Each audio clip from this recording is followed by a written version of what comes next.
Sunset bleeding over Folly Beach. Shrimp boats rocking just out of reach. Marsh grass swaying like it knows my name. Same old river, but it ain't the same. Spanish moss in a live oak tree. She's barefoot dancing right next to me. Got a Dixie cup full of Tennessee gold and a story that her daddy told. We ain't in no hurry, baby, let it roll like the tide coming in on a Carolina soul. Here living on low country line, salt in the air and whiskey on ice. Girls that smile like a summer night under those Charleston lights. From the backwoods to stand on to a dock where the redfish run. Yeah, we don't need much to feel just right, just a little love and Saturday night. Palmetto moon in a shotgun sky, duck blind waiting as the birds fly by. Camouflage and a thermos cup, cold morning air gonna wake you up. Downtown King Street neon glow, she laughing loud at a country show. Got sand on boots from Sullivan Shore, says she ain't leaving, wants a little more. Every mile marker down Highway 17 feels like a memory wrapped in gasoline. We're living on low country line, salt in the air and whiskey on ice. Girls that shine like a harvest moon, singing every word out of tune. From the pine woods to the ocean side, we run these roads like a rising tide. Yeah, we don't need much to feel just right, just a little faith and a Friday night. Cypress knees and Carolina rain, football lights and a freight train. From Columbia down to Milford Town, you can feel that heartbeat in the ground. Raise it up for the old homestay, for the ones we love and the ones we wait for. Every backward memory made in the life where the good Lord stay. We're living on low country lines, whiskey burning, sweet tea wine. Girls that love like a hurricane, but kiss you soft like summer rain. From the deer woods to the attic blue, there ain't no place like me and you. Yeah, we don't need much to feel just right, just South Carolina and a Saturday night.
You're listening to the House of Cards on Facebook, YouTube, and BigPatriotRadio.com. All licenses for music and content have been purchased by and are for the express use of the Big Patriot Radio networks. All information, opinions, and topics are for entertainment purposes and do not expressly represent the opinions of the show's host and or producer. Sit back, relax, and enjoy.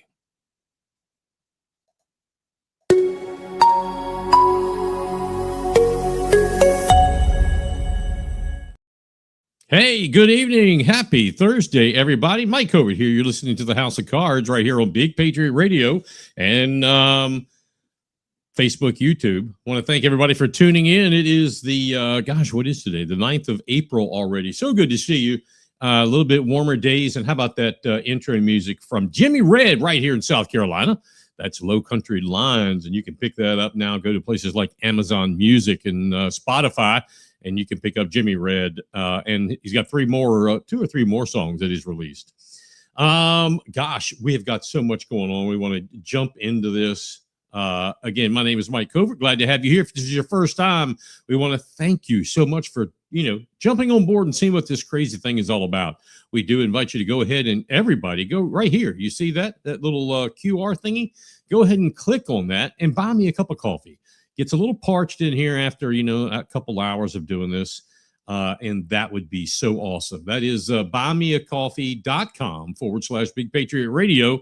And hey, let's see here. I want to thank some folks that have done that. I do want to thank you. PB of Bluffton, Yahoozy12. Thank you for your support. I think that's any Mousestar, any ANYMOUSSTAR. Thank you. In Pardo 523, BG. Thank you for your support. Gemini 8224. And Bob and Chuck 180, as well as Cad M17 and Peter Cottontail 26. You're back again, Peter Cottontail. I'm not sure who that is, but hey, thank you for your support right here on BigPatriotRadio.com. All the wickedness and filth this world has to offer. Yeah! Rock music that shatters your bones. Big Patriot Radio. That's some serious rock. And you're responsible. And again, we are live on Facebook, on YouTube. Go ahead and like and share the Facebook feed, the YouTube especially. We need some help on YouTube. Share that. Always comment anytime, all the time. All those things help boost the show's analytics. It makes the folks that whoever does all this realize that, hey, there's some legitimacy there. So help us out. Like, follow, friend, subscribe. Everything is free. We don't charge for any of our content. Our support is only by those who want to. Again, we've got a huge show tonight, so I'm going to jump right into it. You saw the title of the show. Does a party purposefully try to unseat their own incumbents? People want to know. We're going to talk about that and a whole lot more here tonight.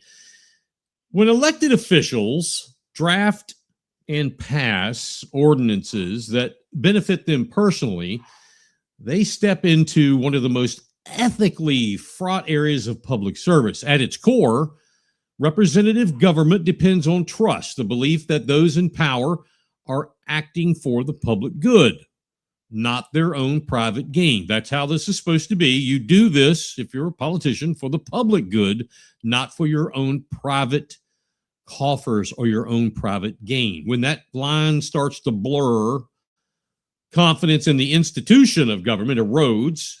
The confidence in the institution of public elections erodes. Cynicism replaces the civic engagement, and the legitimacy of government itself begins to weaken. And as always, I mean, think about here locally or wherever you are. We've got people all over the country watching right now.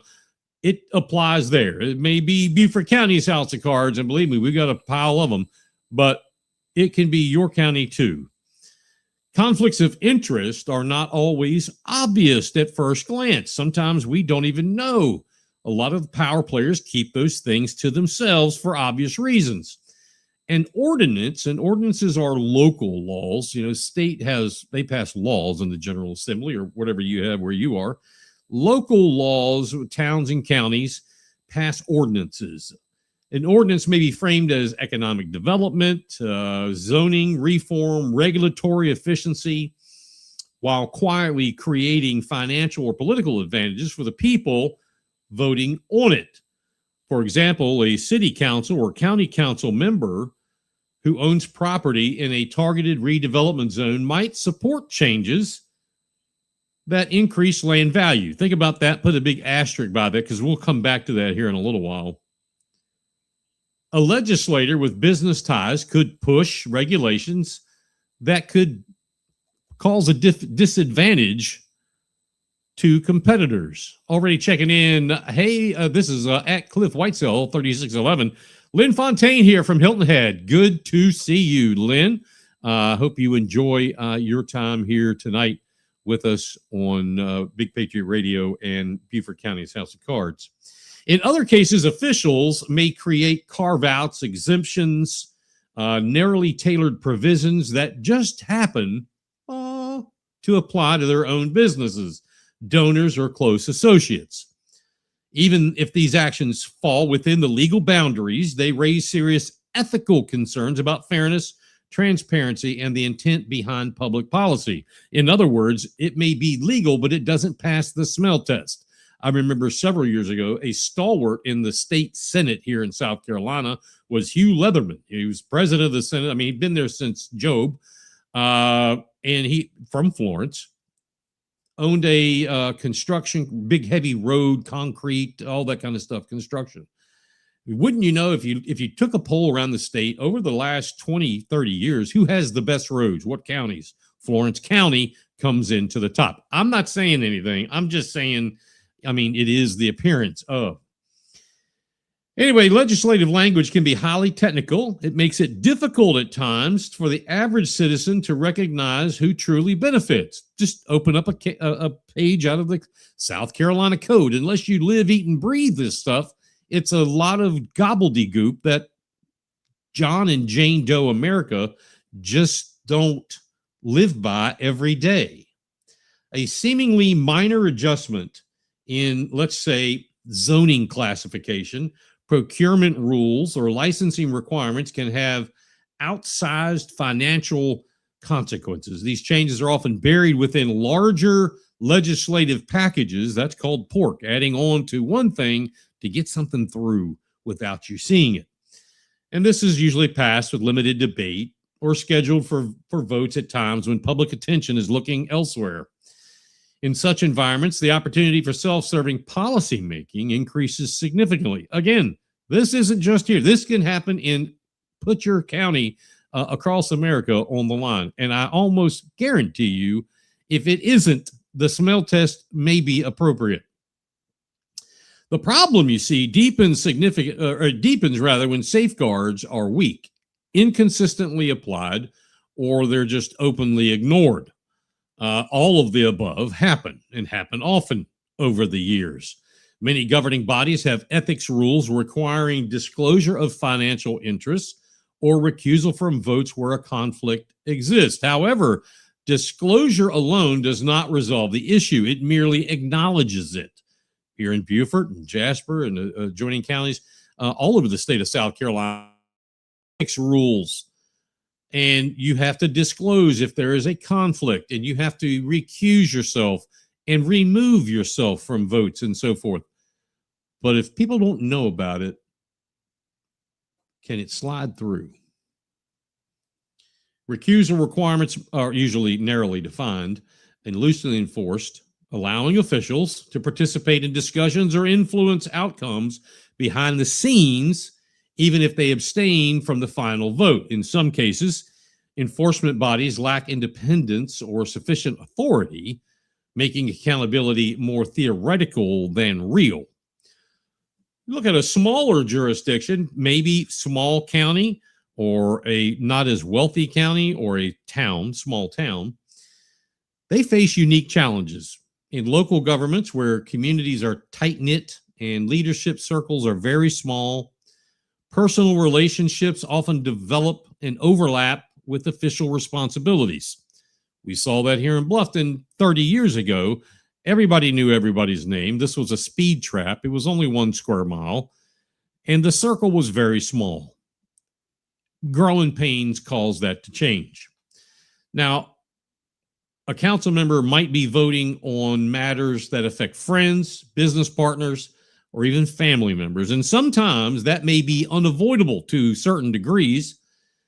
It underscores the importance of a strong ethical standard and willingness to step aside when impartiality is compromised.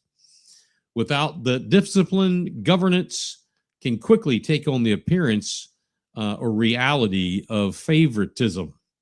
Defenders of these practices often argue that elected officials inevitably say that 12 times, bring in their personal experiences and professional backgrounds into policymaking. Again, we see that very, very often.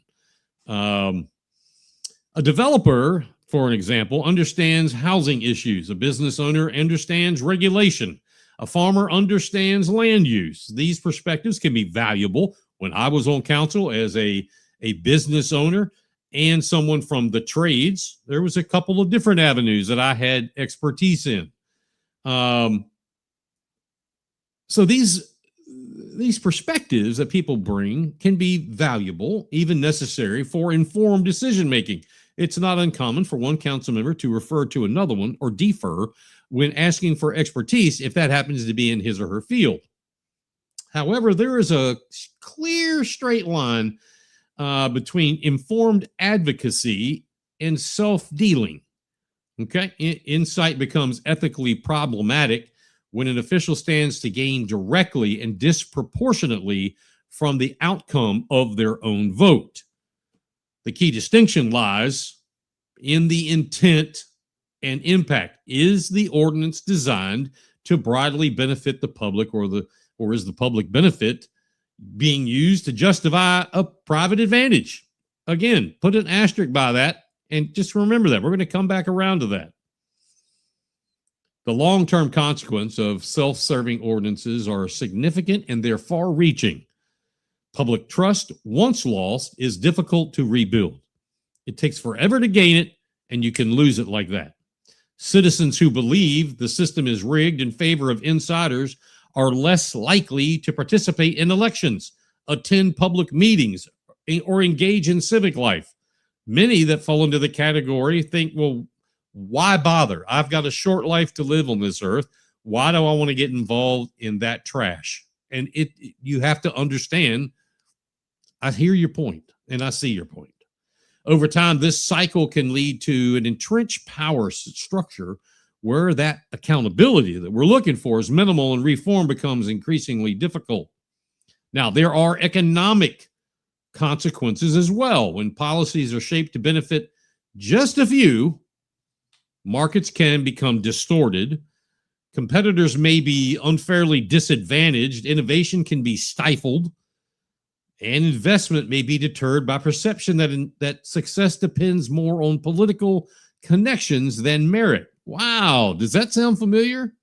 How many people or businesses or developers or what have you have looked at Beaufort County? I'm just going to use Beaufort County as an example, or put your county's name in here, and said, there's been an awful lot of conversation about inside corruption.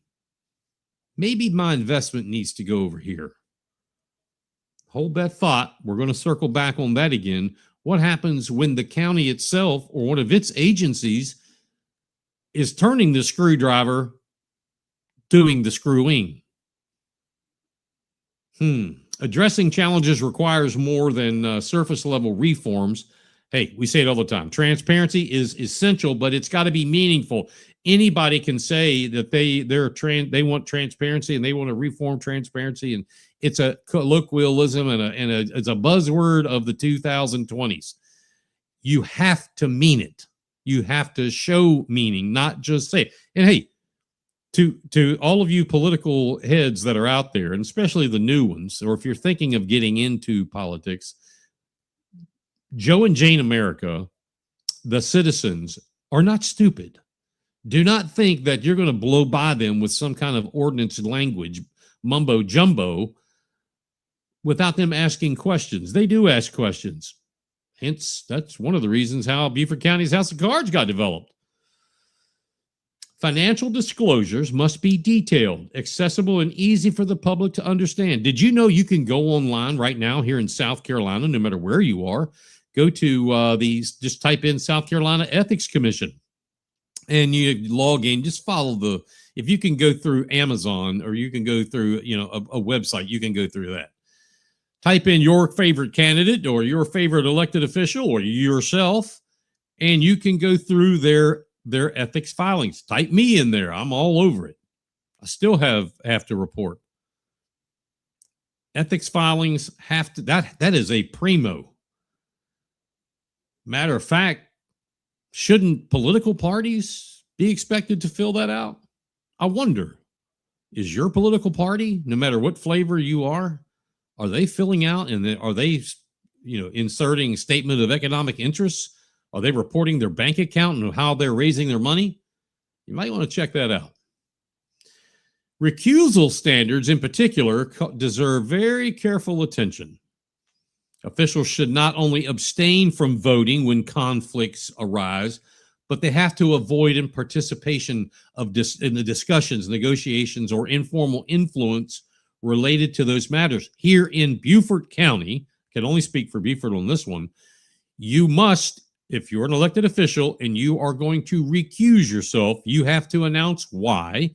You have to leave the room. Okay? Not just say, I'm not voting on this. I've seen one of my favorite town council women in Bluffton actually just say, as a conflict, I'm going to recuse myself, and she sits there. That is not ethically appropriate. You have to get up. You have to leave the room. There is a form you should fill out that'll be on file why you left the room. And again, that has to be announced. In some cases, blind trusts or a divestment may be appropriate to eliminate ongoing conflicts. Haven't heard that being mentioned by anyone that I can remember in the Low Country in like ever. While, such measures can be burdensome, they're part of the responsibility that comes with holding public office. If you want to hold public office, you have an immense responsibility. It's not just sitting behind a camera and going to meetings. You have a responsibility to disclose practically everything. Well, shouldn't you have to have your personal life? When you decide that you want to raise your hand and take the oath of office put your office in there, you lose some of that. It's true. You can't delete stuff off of social media, for as an example. That is ethically wrong. If you put it out there, it's out there, but you cannot delete it. You're not supposed to block people. That is ethically wrong. You have to report, how do you make your money? Where do you make your money? What money do you make? You lose a little bit of personal privacy when you hold public office. Granted, if you're going to do that and you do it for the right reasons, I am in so much awe of my fellow politicians that do it for that reason. And for those of you that are out there that are doing it for other reasons, not only do you disgust me, shame on you for what you're doing to the entire populace. Anyway, these tools are only effective when people are willing to use them and when institutions respond in good faith. Ultimately, the issue is not just about legality, it's about legitimacy. I mean, these legality and legitimacy, it's like a drag race. They one with the other. They one, they're not the same, but they respond and they react to one another. Legitimacy and legality. A government can operate within the letter of the law while violating its spirit. Anybody ever seen that? Let me know. Elected officials are entrusted with authority not only for personal advancement,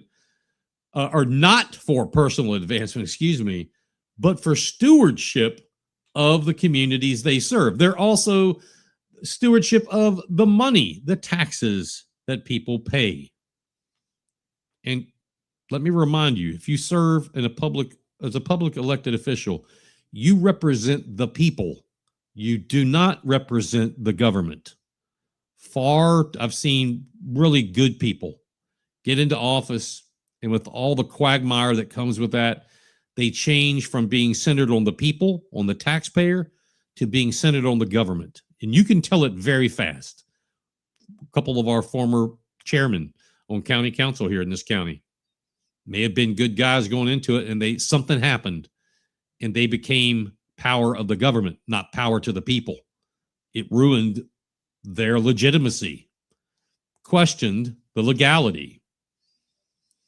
When ordinances are crafted with self-interest at the very forefront, that trust is broken, done over. And once broken, it's not easily restored. Rebuilding the confidence requires consistent ethical behavior. I'm talking consistent ethical behavior. Meaningful accountability, a clear demonstration that public office is a public trust. And it's not a personal opportunity. Bringing you the best selection of hits for your listening pleasure. Yeah, so let's get into it. BigPatriotRadio.com. Right, it is about 7:30, half past a monkey's tail. Anyway, I don't want YouTube to shut me out for that.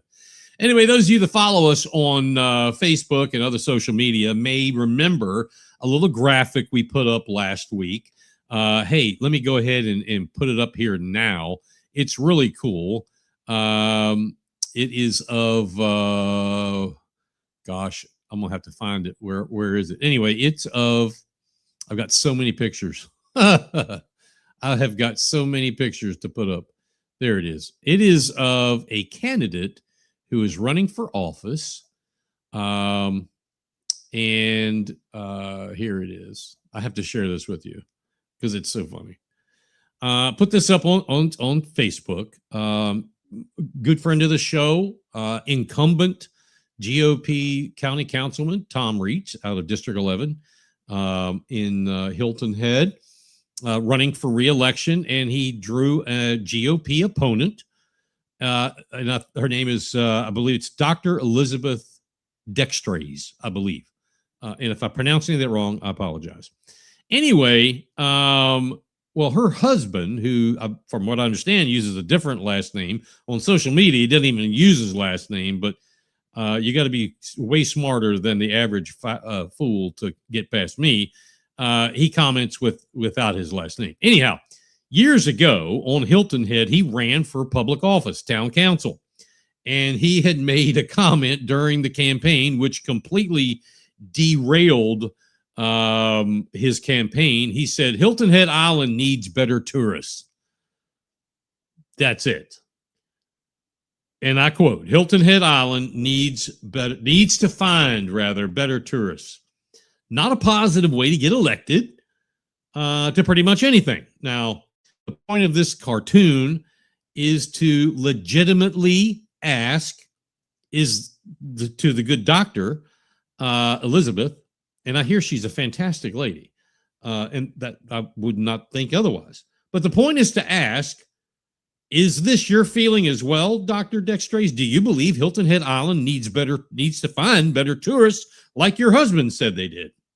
People have a right to know. People want to know. And if you don't feel that way, then why haven't you come out and said, hey, I don't agree with that assessment?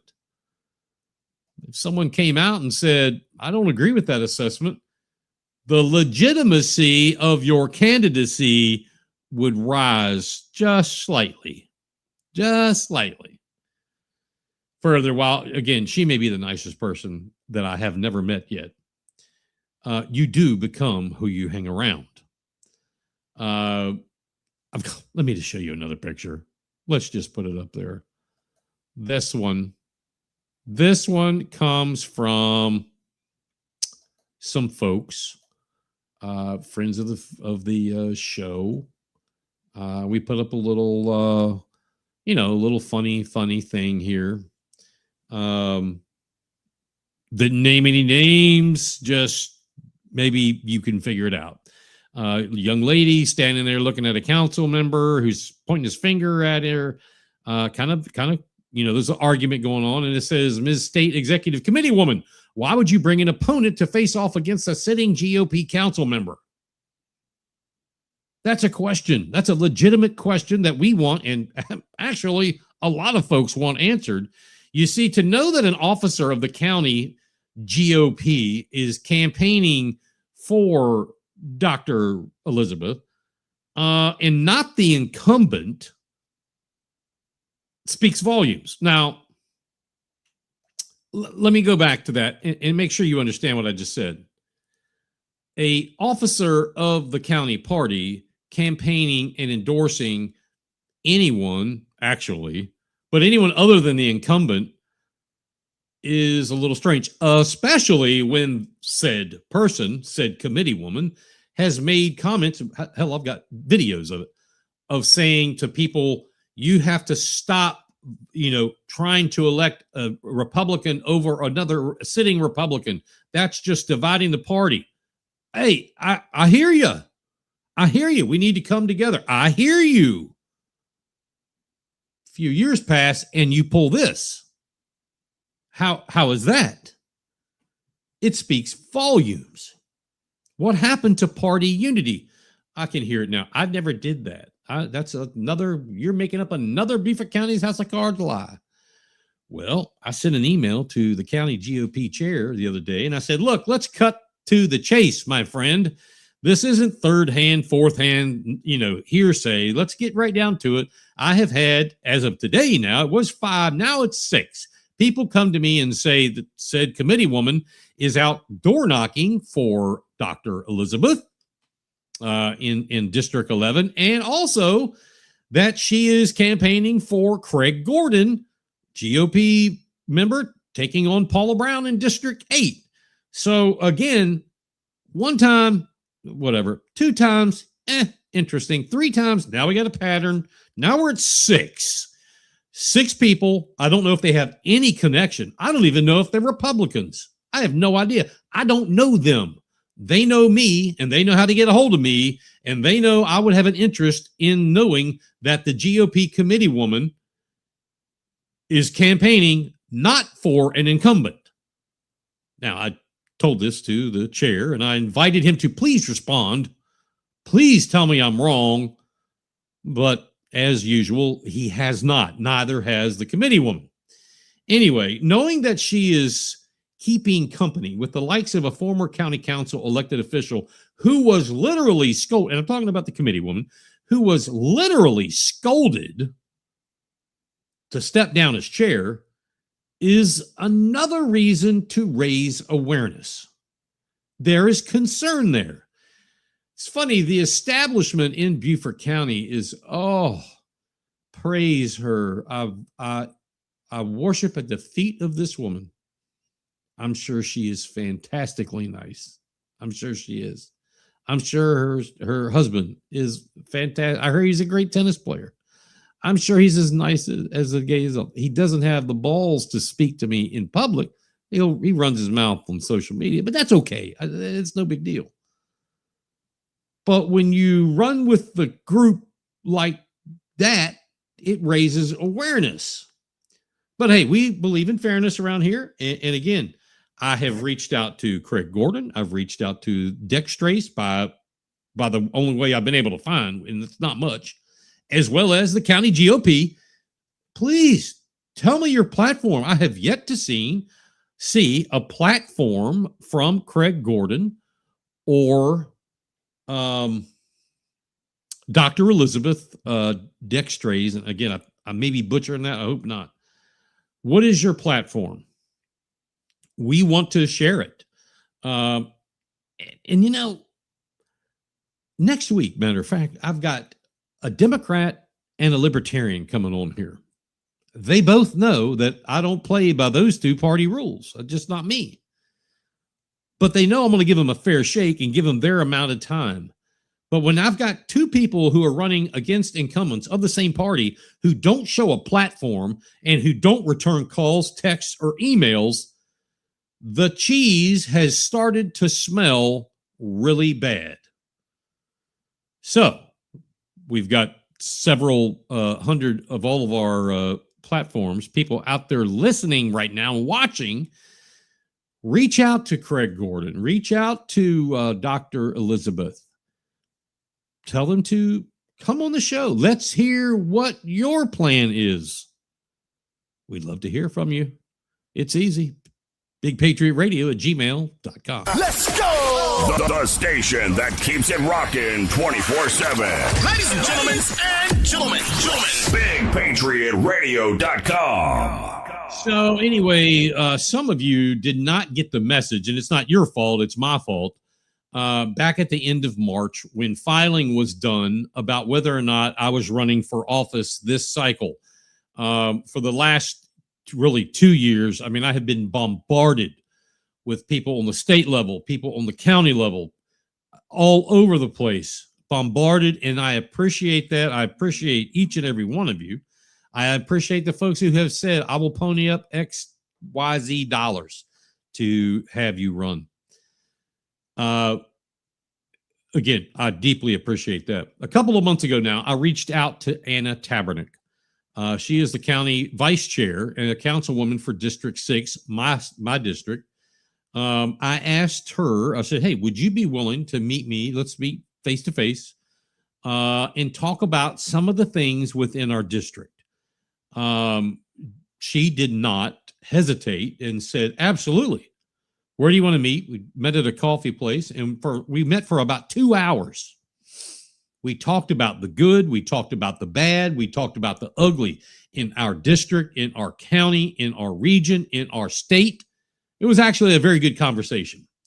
At the end of the meeting, and this is why I'm telling you all this now, so it's out there. I posted it and all that, but I want to tell you this so it's verbalized and you feel where I'm going.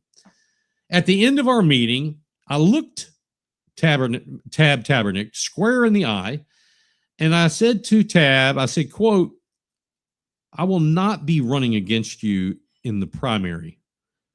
And not only would I be supporting you for repeating District 6 County Council member, I will also support you as the next chairwoman of County Council. I told Tab that while we disagree on a few things, and that's healthy, it's okay.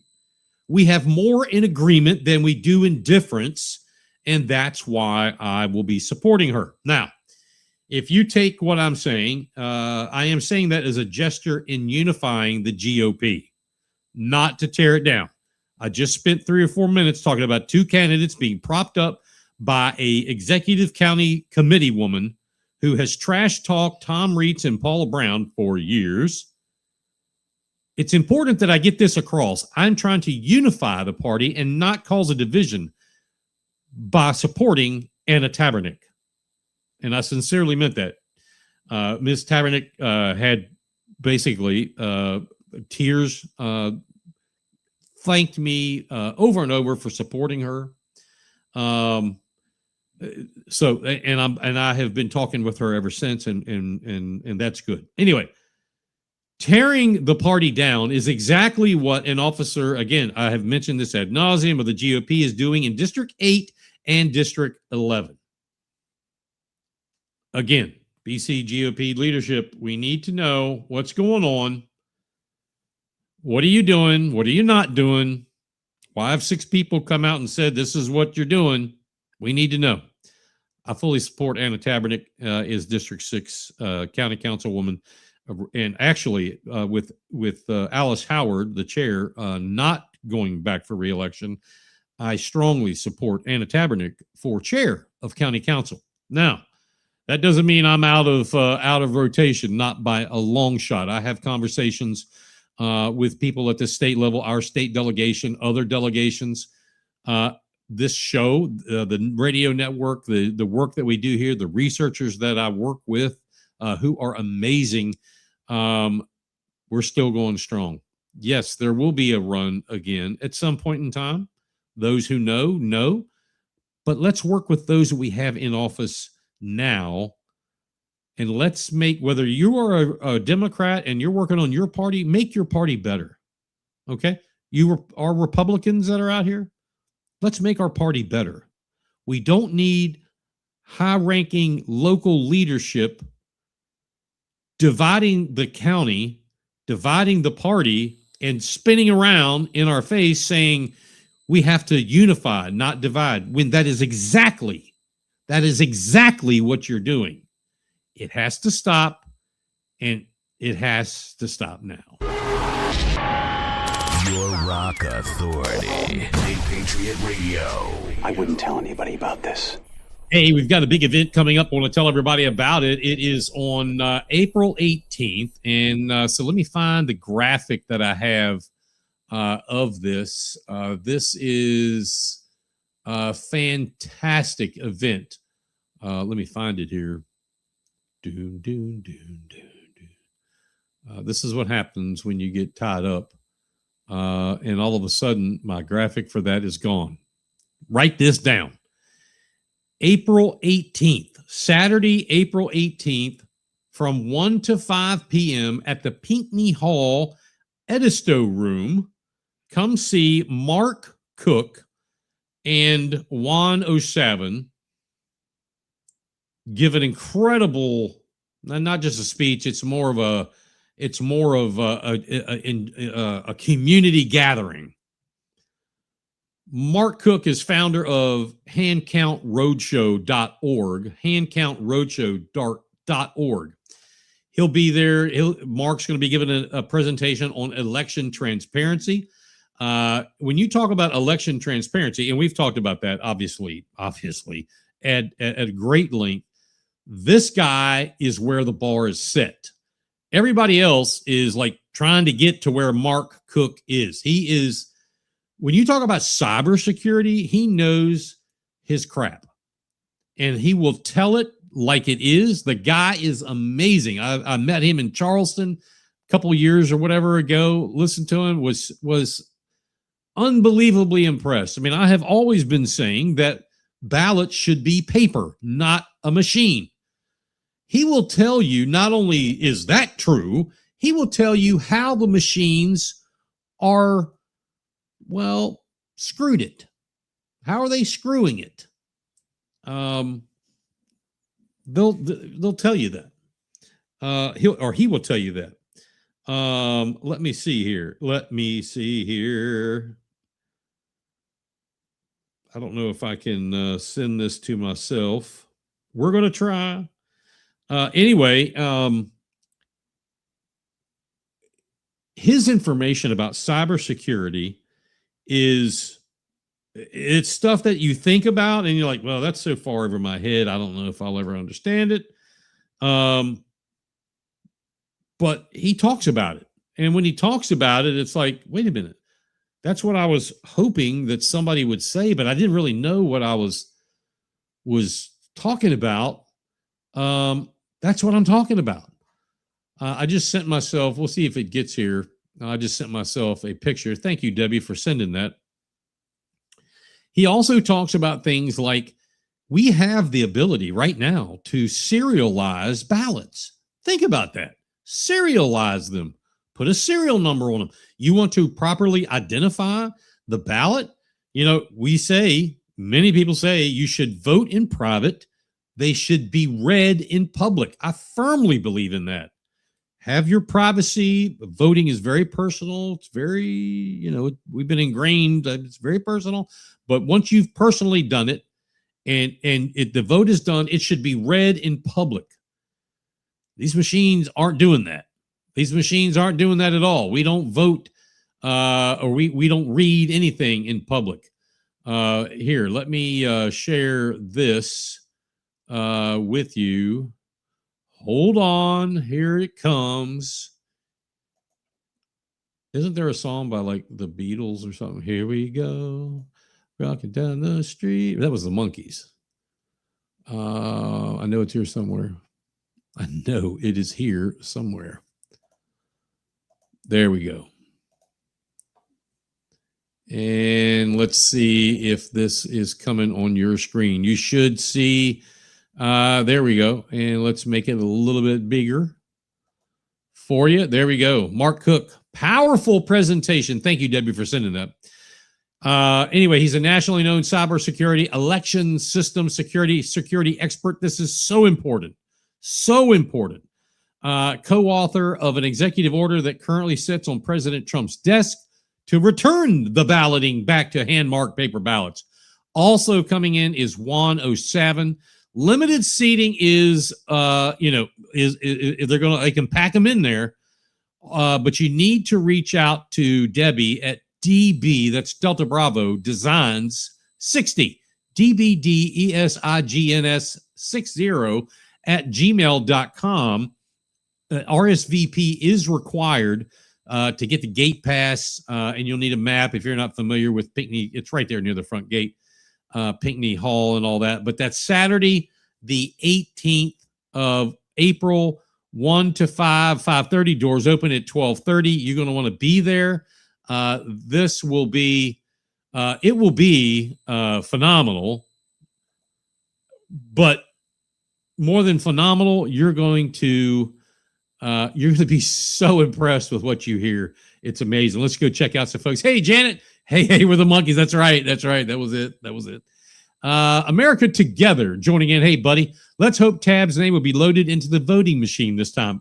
Oh, yes. That's, bringing back memories there, buddy. Back when she first ran and I ran, neither one of us were on the ballot for a while.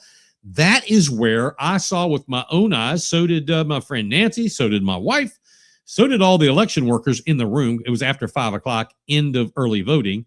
We saw the tabulator machine, the thingy, not hooked up anywhere, but be fixed by the Beaufort Elections Office 45 minutes away in the town of Beaufort. That ain't supposed to happen. Anyhow, check them out.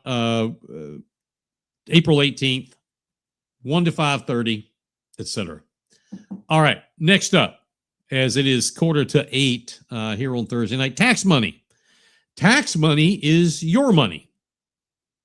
Sometimes we don't say that when we say, oh, it's public tax dollars. Well, that's your tax dollars. Let me ask you a question. What if that's being spent to enhance an elected official's residence, the value some fashion?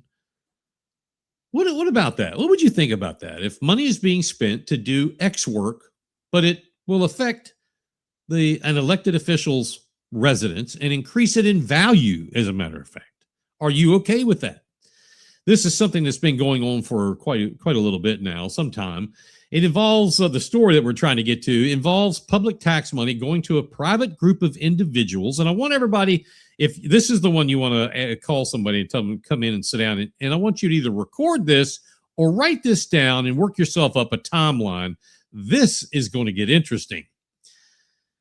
Again, it involves public tax money going to a private group of individuals. One of them at the time period was a publicly elected official, where it could have or did benefit the now former councilman's personal pocketbook as the increased value of his home, as well as your and mine, our tax dollars being spent possibly on a county attorney's office providing personal legal advice.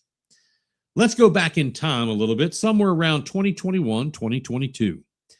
A committee of individuals known as something like the Baynard Cove Dredging Committee got together to try and find dollars to dredge the Baynard Cove creeks and some other waterways. This is on Hilton Head, where the property owners wouldn't have to pay for it out of pocket, so to speak. They included things like the Harbortown Basin and adjoining waters to give it more, let's just call it, color and fluff. One of the members of that committee was then County Councilman and former chair of County Council, Stu Rodman. Rodman lives on Baynard Cove or Baynard Creek or whatever it is. He lives right on it, waterfront property. He has a dock. Obviously, there is a value there, and I think it's fantastic. Hey, I don't begrudge anybody for, winning. And I think it's fantastic that he and his wife can reap the benefits of their years of hard work and enjoy the luxury of, a creek or a cove out back on the beautiful island of Hilton Head. Now, the extent of dredging would have turned that, in my opinion, in mine only, from a creek to deep water access and direct access to the ocean. Now, why is that important? Because throughout their little scheme, as it looks, they reference deep water access to the ocean, but for kayaking and boating, which is horse shit. Nobody kayaks or boats from Baynard Cove out to the ocean. Go down there and take a look. That doesn't happen. Anyway, would not the property taxes, or the property values, I should say, skyrocket? Of course they would. Having citizen money pay for that improvement to which you would benefit from financial gain, that is the major ethics problem, an ethical problem. Now, we all, yes, 100% of us, of the email, and we've seen 100% of this, the email documentation surrounding this. Interestingly, when this info was first FOIA'd, it all came back, and I want to thank one of our researchers who has put hours upon hours upon hours into this, and then some informants. FOIA'd this stuff, it came back. Attorney-client privilege, black mark. If you've ever FOIA'd anything, you get the black ink pages. This researcher kept pushing the envelope, for lack of better words, and pushed the issue for legitimacy. And lo and behold, they won that battle. And the documents have all been released, and we have copies of every single thing, including emails between said party players. Further proof that the county is trying to hide certain things from the citizens. The FOIA came back all blacked out, attorney-client privilege. All of a sudden, a little bit of pressure, and it all comes out. That is further counting on the Beaufort County Attorney's Office and or whoever is in charge of FOIA now, trying to hide something that they really had no business hiding. Again, I have all these documents.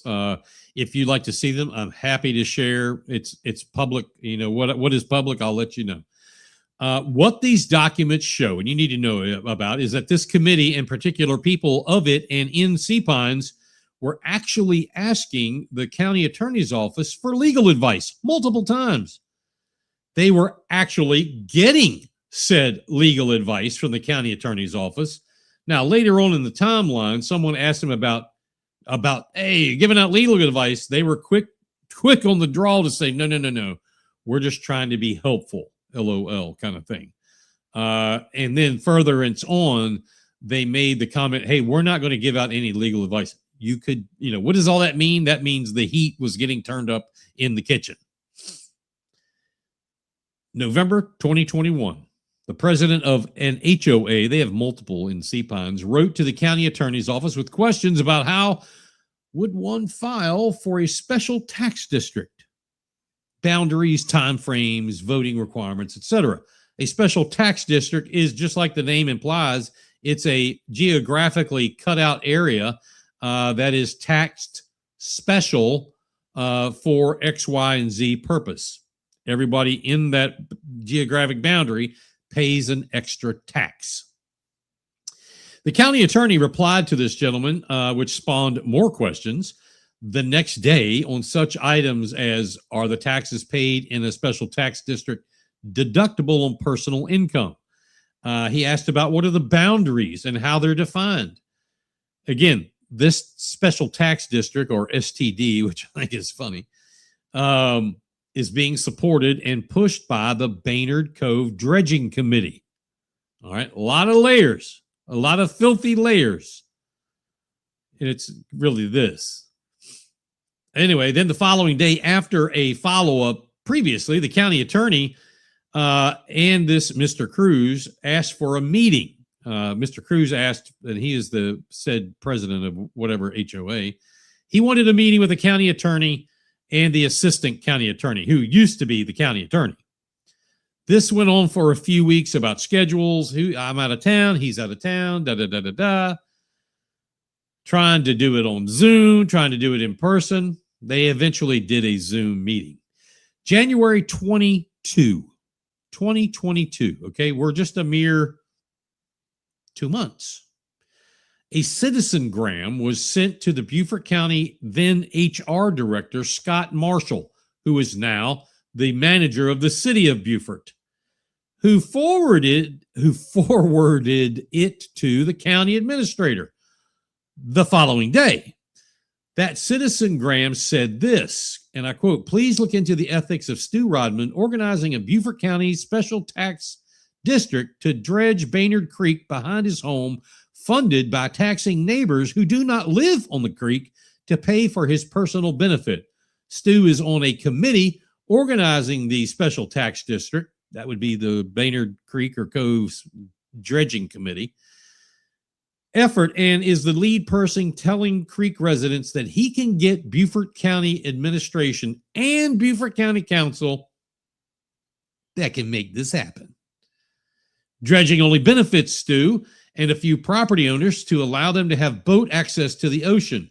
214 property owners would have to pay for it and have no benefit. Stu is using his position as Beaufort County Council member to bully and intimidate neighbors to pay for his personal benefit, end quote. That's from a citizengram. So let's quickly unpack things here of the complaint. For the complainant to say there are 214 property owners who would have to pay for this, which is true, and there's only a handful, you can count on one hand, that reap the benefit of this, tells me that this is someone who knows the inside of the special tax district request, or at least of the conversation of it all. January 20th, 2022, Joe Passman asked the county administrator if he was aware of the citizengram complaint. This happened after county council members got an email from a gentleman by the name of Ron Thomas that said, and I quote, "Dear Beaufort County Council, your fellow councilman Stu Rodman is working toward creating an STD for the purpose of dredging Baynard Cove Creek to his property and 12 other properties paid for by 214 of his neighbors.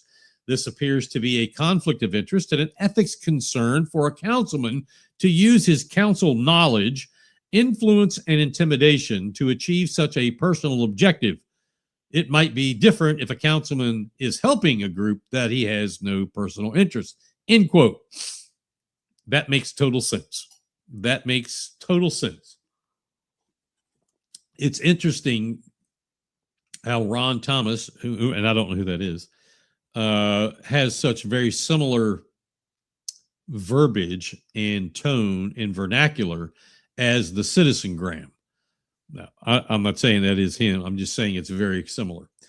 Mr. Thomas went on his very lengthy email, it was like 3 pages, where he went on to like great lengths to show what properties are involved by address and site name or whatever you call it, and approximate taxes from each to this special tax district. He went on and asked the county administrator to please delay any type of vote for this until those in opposition have ample time to educate them all and the voters who have to say yes or no on what they're voting on.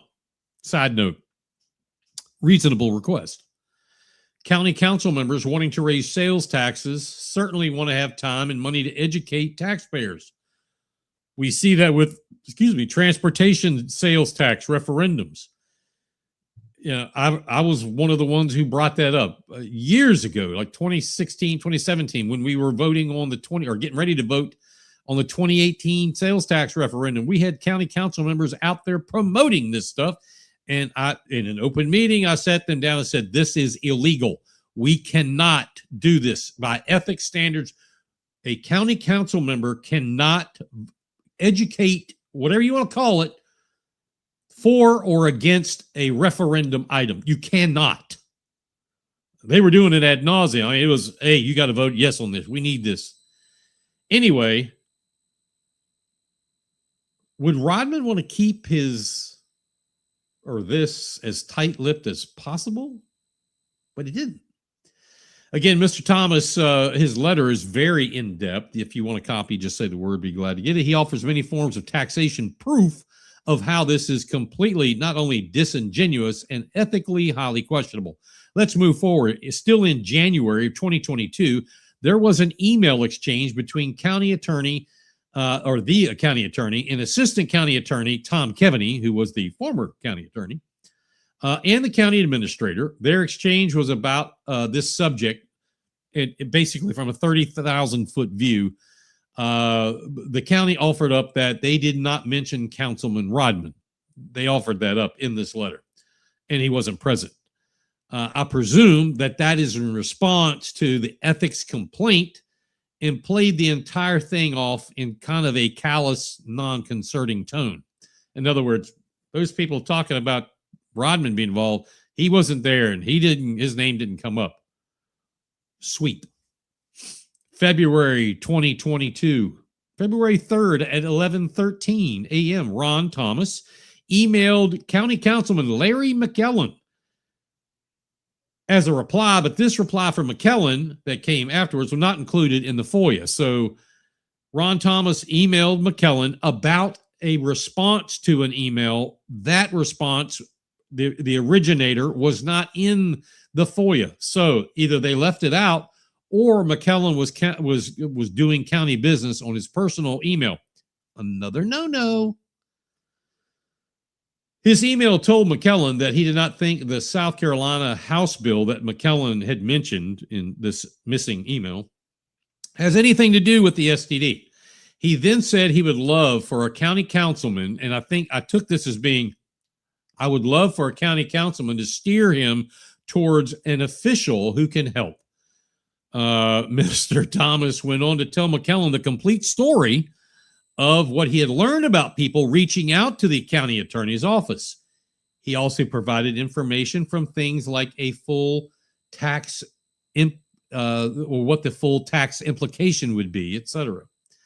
15 minutes later, McKellen, in an unending game of let's see who can be the biggest moron, sends out an email back to Ron Thomas that says, quote, I have conducted an inquiry of the executive staff and have been informed that there is no application or any inquiries pending regarding the creation of a special tax district in Sea Pines.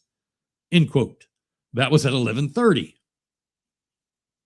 McKellen decides to do an executive, what did he call it? Inquiry of the executive staff. That is day-to-day business, Mr. McKellen. And that is not your responsibility nor your concern. Your concern is the county administrator, not the executive staff. Then at 4:44 p.m., same day, McKellen emailed Thomas back and he said, he gave him his interpretation of the voting requirements of implementing a special tax district and specifically told him after giving him the requirements, that has not happened. He advised Mr. Thomas that with a petition filed and 50% of the vote in the proposed special tax district voting yes, the STD would be created. But then he said that has not happened. McKellen then ended his email with completely changing his story by saying, yes, inquiries by interested parties have been made to county personnel. He also said nothing is pending. Interesting for McKellen to completely change his story in writing of what is in the background. Either there are interested parties or there aren't. I guess in a matter of 15 minutes, there became interested parties. 9:00 p.m., same day, McKellen emails county administrator and the attorneys forwarding that information. That's 5 hours later. Mr. Thomas emailed McKellen the very next morning with more questions about the process. Apparently, he did not offer an answer. Rather, McKellen forwarded it to the county attorney. Proper. Moving forward, February 6th of 2022, Kason Bayless, who was a reporter with the Island Packet then, had an article, and it was entitled, Proposed Beaufort County Tax District Would Pay to Dredge Creek Behind Official's Home. End quote. That official, Stu Rodman. February 10th, 4 days later, 2022, Ron and Ann Thomas sent an email to the Baynard Creek Dredging Committee of their opposition to the special tax district. Very poignant and very specific that they were in opposition to. They requested the committee remove them and their property from the list of property owners to vote on this. They opposed the funding mechanism that could benefit a public official. Not the work, but the funding mechanism. 4 days later, on Valentine's Day, 2022, lady by the name of Barbara Apostle emailed the county attorney complaining about learning of the proposed special tax district being wanted by this unsavory dredging committee. and the possible benefit to a publicly elected official, with the possibility of county attorneys offering free legal advice. Whomever she is, she's not a dummy. The county attorney replied to her and stated the county's legal department involvement in this matter has been limited to a meeting with Mr. Glenn Cruz at the beginning of my conversation to discuss the procedures to follow creating a special tax district. Went on to say that he was attaching a document that was completed STD application all of a sudden to follow as a complete, I'm sorry, not that one. It was another one as an example to follow as a completed special tax district and the state statute. So where I agree with the researchers and informants, that is a almost perfectly well-defined definition of the phrase legal advice. February 16th, 2 days later, the dredging committee was sent a letter by a Mary and Manny Alice, who lived, I don't know, nearby this dredging area on the creek. They were in opposition to this dredging and requested that they and their address be removed from the process. Interesting. Same day, Mr. Ron Thomas comes back and emails the county attorney's office and told the county attorney it was his understanding that they were helping Rodman and his committee/group.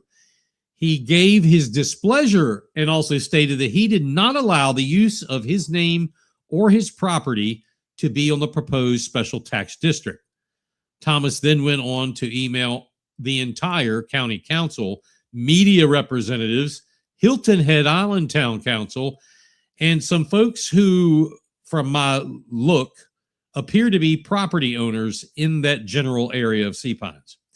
He emailed them a full play-by-play of where they were to date and with this proposed special tax district, and who on county council had told them things they found not to be true. Imagine that. And the discussions by the county attorney's office, etc. He went full hand, did Ron Thomas. The following day, February 17th, McKellen emailed Stu Rodman. Daddy! He emailed him the complete file from Mr. Thomas's last email, giving the full story of all involved with an FYI in the email. That's all it was, FYI, and his signature. Also on the 17th, Stu Rodman emailed John Crashall. I believe he is the president or was whatever of the dredging committee. He forwarded a letter to Stu from someone named Tim, calling him a coalition member. This would be in opposition to the special tax district. Those are beginning to mount, as you see. February 22nd, 5 days later, Rodman emailed Tom Keaveney, assistant county attorney, bypassing the county attorney with the following message. Tom, this is a quote. As the community debates the special purpose tax district, two issues have arisen that are contained in the following email and an AG, Attorney General, opinion. At issue, do either of these restrict Beaufort County from implementing a requested self-imposed district tax or fee that falls within a gated community or within a municipality to dredge spoils for waters under the jurisdiction of the state of South Carolina? Full stop right there. That, my friends, is saying, can we just don't have this special tax district? Can't we just go ahead and if we've got a self-imposed tax, you talk about unethical. It don't get any more than that. And that is a direct quote. He goes on to say the waters are used by the public for fishing and boating. That's another bullshit story. Nobody boats behind his house. It's a creek. Fishing and boating for visitors and residents in the regions, extending well beyond those living on or renting the properties to be taxed. The spoils to be dredged are adjacent to, but not in the properties to be taxed, and are permitted by the Corps of Engineers and DHEC for removal. Here's how that little devious mind works. Let's tell you, hey, it's permitted by the Corps of Engineers. It's permitted by DHEC. Let's just self-impose it, We all want it. There's a small group of naysayers. Let's just do it. That's how this kind of shit happens. This is the nail. Rodman, with what I just told you, and those are direct quotes, Rodman painted a gallon of paint on this pig, but Stu, it's still a pig. Trying to circumvent the issue of a sitting public official reaping monetary benefits by using public monies is still not allowed. You live on a creek. You want it dredged to have deep water access to the ocean. What moron would not understand your property values would skyrocket? Funny how he can call it something else and it's okay. Something happened. Not sure what. Something happened that same day. Thomas sent out an email basically to everyone who'd listened that the Special Tax District Organizing Group had made it official that they would not be putting a plan together for a special tax district. Did somebody in the county say, yeah, let's just impose it? Or did they finally, somebody grew a pair and said, we got too much opposition, let's just back away? Or did they have something else in the background? All that effort and they just stop? Well, not hardly. This group, with Rodman as part of it, was in conversation at the same time with the town of Hilton Head Island about getting the money from them. This money, $600,000, is public tax dollars. Also remember, at that time frame, Rodman's buddy, Josh Gruber, was employed as the town assistant town manager under town manager Mark Orlando. I say buddy because of things like this. I want to show you an email that was recovered that you probably don't know about, but will love to have a look at. Let's put this up here. This email, again, FOIA'd. It's public information. This is dated 3/19, March 19th, 2018, from Stu Rodman to Paul Somerville, who was on county council, Jerry Stewart, who was on county council, carbon copy Josh G. That's Josh Gruber. Subject line, search. The email reads, privately, I had a discussion with Josh and he would like an up or down vote. Since he has the most at stake, he needs to set the strategy or at a minimum concur. I'm concerned that surprising the other six, parentheses, unanticipated vote or an orchestrated public support, in parentheses, may harden their position. Some of the six are on the fence and can be convinced. Again, this is from Stu Rodman. He goes on to say, my thoughts. 1, Josh requests an up or down vote in writing to council.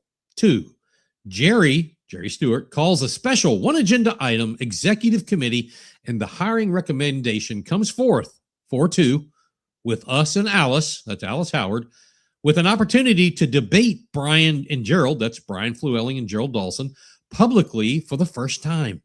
This puts the issue squarely in the public arena. Now, this vote is for Josh to be county administrator. That's what that was for. Number 3, Paul calls a special one agenda item council meeting, say 7:00 p.m., which will attract a large viewing audience. 4, Paul invites other elected officials, parentheses, mayors, JP, delegation, etc., in parentheses, and heads of major institutions, Chamber, TCL, USB, that work with Josh and understand the importance of having a strong administrator, offering them an opportunity to speak.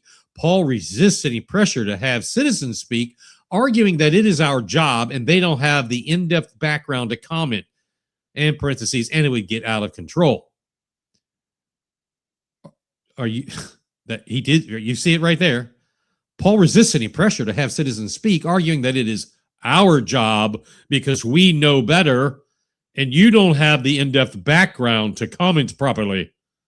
Number 5, we debate openly, or number 6, we vote by roll call in seniority and alphabetical order, with each member being able to make a final statement as they vote. If so, number 1, Gerald and Rick will go first and probably not put forth strong arguments. That's Gerald Dawson, Rick Caporal. Number 2, The three of us follow refuting any argument they may put forth and making compelling arguments. And number three, the balance follow putting Mike, that's me, and then York last. The three of us and Brian typically lead, and the other seven follow and will uncomfortably be put on the spot and might cave. Josh may elect to have one-on-one with some members ahead of council meeting and should definitely invite Gary, that's the former county administrator, Gary Kubik, to speak. The job Josh is doing continues to increase my respect, admiration, and support for him. Let's discuss Stu. Even reading this and knowing this for years, reading it and letting you see it gets me like apoplectic.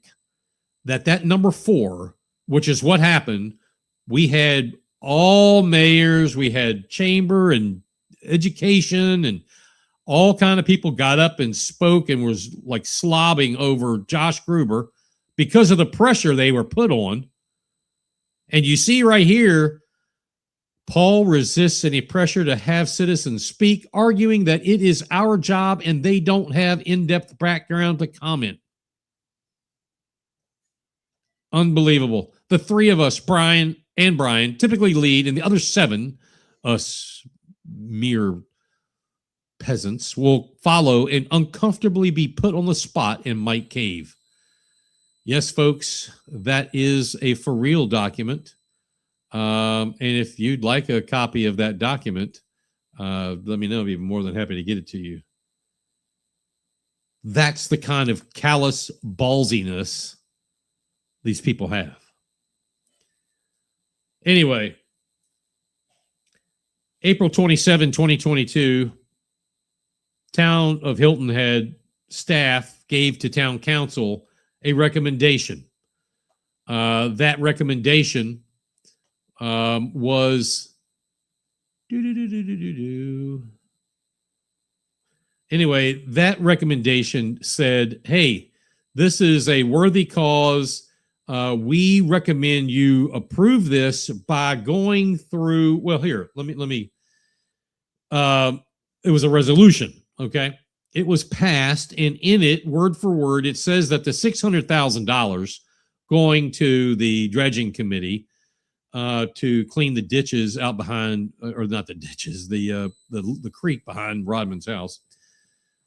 The town, quote, the town will set aside budget funds from collected hospitality taxes. That's right. I said that. Hospitality taxes went to pay for this. So this is a clear admission, in my opinion, they are using public tax money.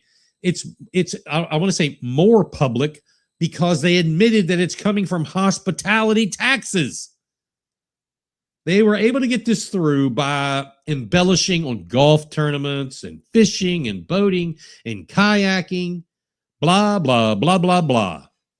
They conveniently left out that Stu Rodman lives directly on Baynard Creek or Cove or whatever it is and will benefit, obviously, from the public tax money.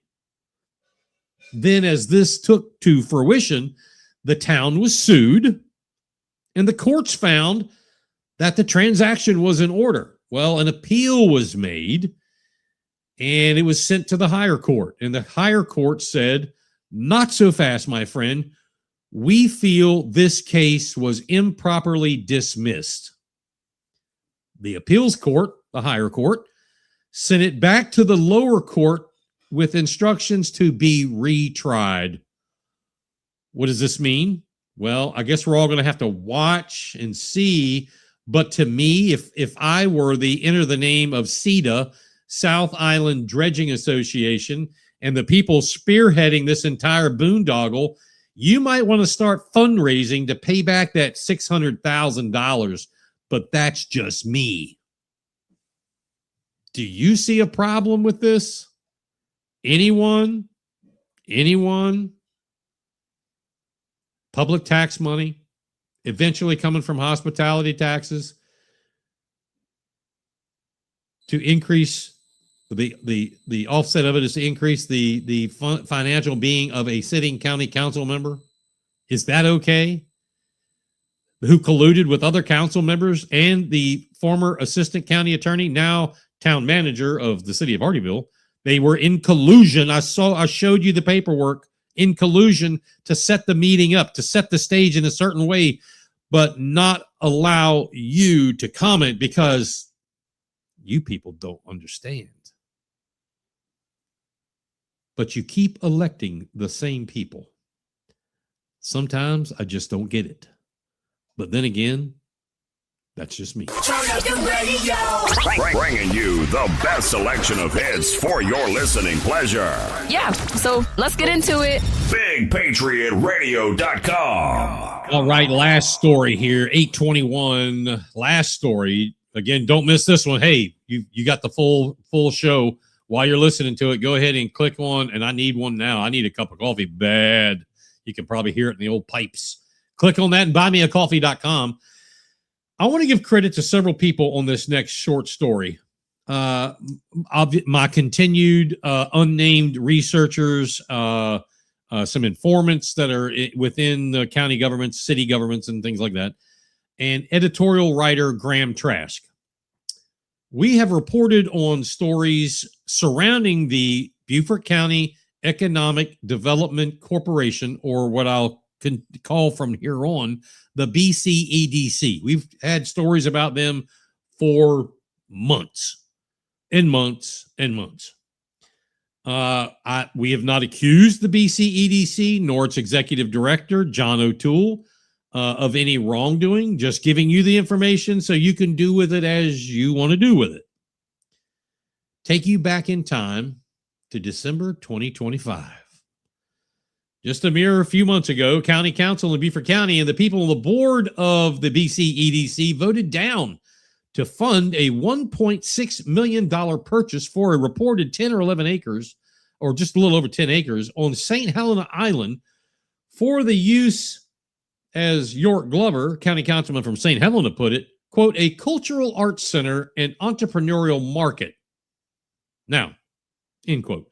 Side note, the BCEDC was formed and is in the business of economic development. It's in the name, not economic growth.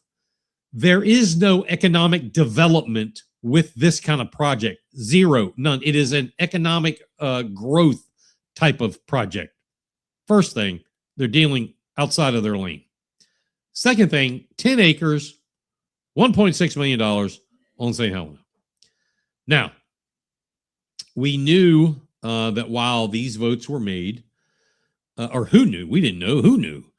While these votes were taken and these votes were made by the county council and the board of the BCEDC, there was a few county council members, and this is just in December, and some of the BCEDC board members who were backroom dealing possibly to buy it anyway. How are they doing that? Well, a convenient plan to reroute $1 million, $1 million, to the South Carolina Parks, Recreation and Tourism Agency, the SCPRT, was sending earmarked $1 million to Beaufort County for purchasing the vacant land by what Trask considers, in his article, laundering. How? By having the Open Land Trust actually buy it. Interesting, as I understand from his article, one of the sellers of this piece of property is married to the vice chair of the Open Land Trust. Now, the brains behind that were obviously Glover and O'Toole, according to emails discovered and to Trask's writing. As Trask explained it, and he's 100% right, that kind of maneuver is called a straw man. That's a straw man transaction where it is such because the entity which consummates the transaction is not the intended buyer. That is a straw man purchase. Trask went on to say in his article that this is a subversive tactic, and while may sidestep council's previous no vote, it's actually still unclear whether council must still give final approval. county council members and those on the BC EDC board that voted against this in December have every right to be pissed off mad right now, being screwed and abused by their own colleagues and not even getting an invitation. According to sources that we have, it is not exactly clear in the rerouting or if the rerouting of those funds is legal or not. I have an opinion. I have a legal opinion, but we'll worry about that later. My own investigations are proving to have a lot of mumbo jumbo, but it's not looking like it's a proper use to reroute funds that were stipulated by a state agency and had oversight by the General Assembly. It definitely does not pass the smell test. Of course, then again, what in Beaufort County does.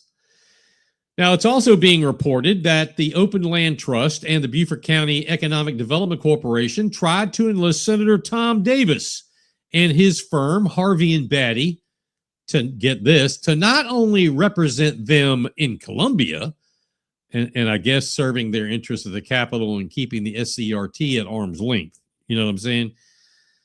But also to represent them, both the buyer and the seller on this transaction.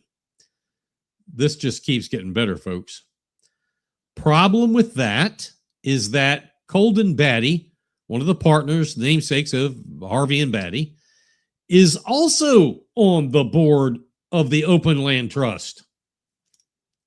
I don't know who called who or whom or where that bus went, but it's being reported now that not only will Tom Davis not represent either party in Columbia or Beaufort or Timbuktu, but Harvey and Batty are no longer involved in the transaction. Trask, in his article, makes an excellent point. He says, quote, "Why is York Glover and John O'Toole making this parcel of land such an important part of daily business in Beaufort?" End quote. It's a question that bears answering. The price tag per acre, as he put, is about $160,000 per acre on St. Helena. Not on water on St. Helena, but interior St. Helena, and some have referred to this 10 acres as scrubland. What would make these two openly folks defy county council? Literally go behind their back after they took a vote to say, we're going to get it anyway. We're going to get the Open Land Trust to buy it. Yeah. Well, this all came to a head as Graham Trask put it, March 26th, when Beaufort or the BC EDC, they figuratively spit in the face of county council.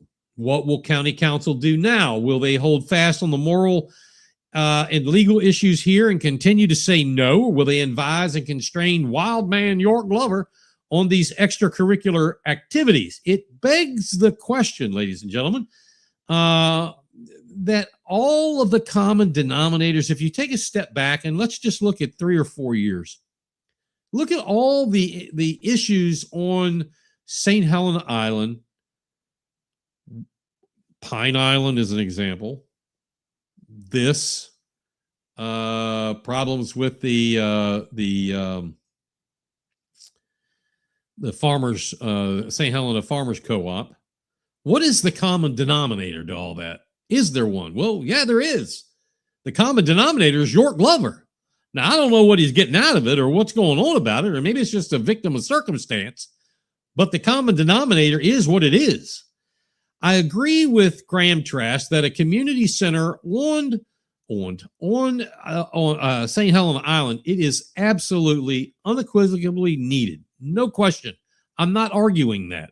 I agree 100%. A $14 million, that's what the building was, by the way, $14 million taxpayer funded, somehow tied to Glover. That is not appropriate. People in favor of this keep saying, well, Bluffton has this and Bluffton has that, and we demand it. We want it too, because Bluffton has it. We want it. Look, folks. Yeah, you need a community center. Bluffton and St. Helena are two completely different beasts. Making a comparison is ridiculous. Look at population. Let's just look there. That alone doesn't equal a $14 million building. Well, you all have the community rec center. Yes, it's enormous. There are also, how many people in Southern Beaufort County? Jesus, I don't know. It's the biggest part of the county. Foregoing all of that, county staff hired a consultant, did you know, to come in and do a study of that area on St. Helena and the proposed building. And according to folks on the inside that I have, the consultant said, plainly put, this will not work, particularly in the area outlined. Again, what's in it for Glover? My same informant inside the county at that time said Glover's real reason for a large portion is allegedly that he wants to market the market to be built, supplied, owned, operated by a government agency, all those things, supplied by government, built by government, owned by government, operated by government, who will then let people come and cook their food, sell their wares without charging them anything. I agree with this person who said that, my friend, that is socialism. And socialism still doesn't fly in Beaufort County. Let's see here. David Brown, the county just purchased 1 acre on the same road, 1.1 mile down the road for $32,500. It's on the county council agenda next Monday. Wow. On the same road, 1.1 miles down the road, $32,500, but 1.1 miles up the road, $160,000 an acre. Yeah, I call BS on this in a bad way. Good to see you, David. Thanks for tuning in. Wow, unreal, just unreal that they're spending they want to spend that kind of money, and it's unreal that the two of them allegedly would go behind county council and the BC EDC board and try to get it done anyway by having a straw man buy it and funnel it through the open land trust. Personally, I mean, it sounds like some kind of laundering, if you get what I'm saying. I'm glad that Tom Davis, Senator Davis, and Harvey and Batty have said, no. We're backing away from this, Cowboys. Anyway, that's going to do it. That's going to do it for us this week. Once again, we are done. We're done. We'll do that next week at 7 o'clock Eastern time. Don't forget, go right here. Go right there. Buy me a coffee. I'm in dire need right now. We're going to be on Facebook, YouTube, and simulcasting on BigPatriotRadio.com. Next week, let you in on, we've got Libertarian Party candidate Bill Leeside for Congress coming on. Also going to have Democrat candidate Shannon Deloach for South Carolina House seat 121, currently held by Democrat Michael Rivers Sr. out on St. Helena. They're going to be on next week. Whoa! This place is going to explode. I've got a Libertarian and a Democrat coming on Beaufort County's House of Cards. Oh, me. Please don't forget to like and share the stream and click on the notifications bell and YouTube and follow us on Facebook and all that. Click on the QR code above there to help out the show and find everything. We really appreciate it. Who's checking in? At Jerry D. Anthony 5821. Great show. It's great because people like you are tuning in and we appreciate it. Folks, keep your head on a swivel, as they say, and tune in again. We look forward to seeing you here. Until then, be safe, and as always, watch your six. Good night, everybody. Push me, and then just die. Satisfaction. Push me, and then so I can get my satisfaction.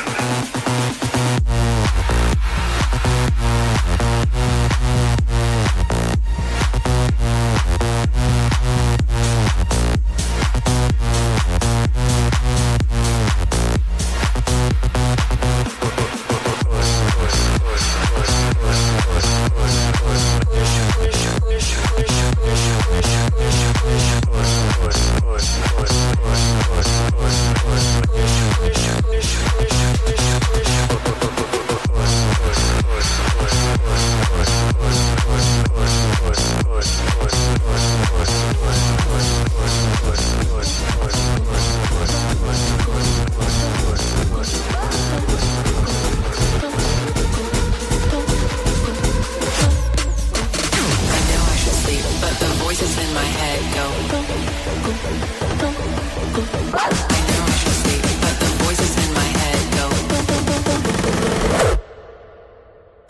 should sleep, but the voices in my head go.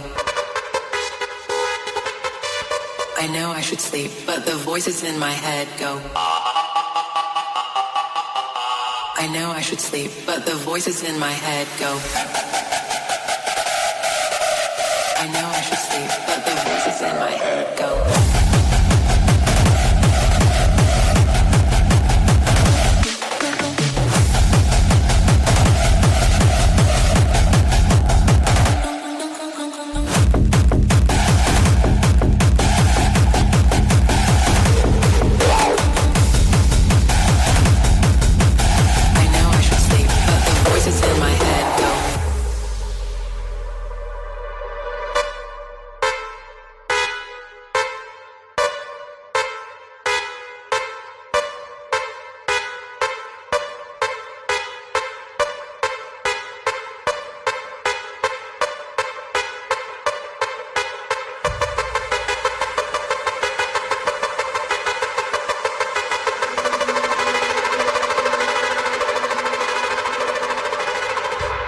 I know I should sleep, but the voices in my head go.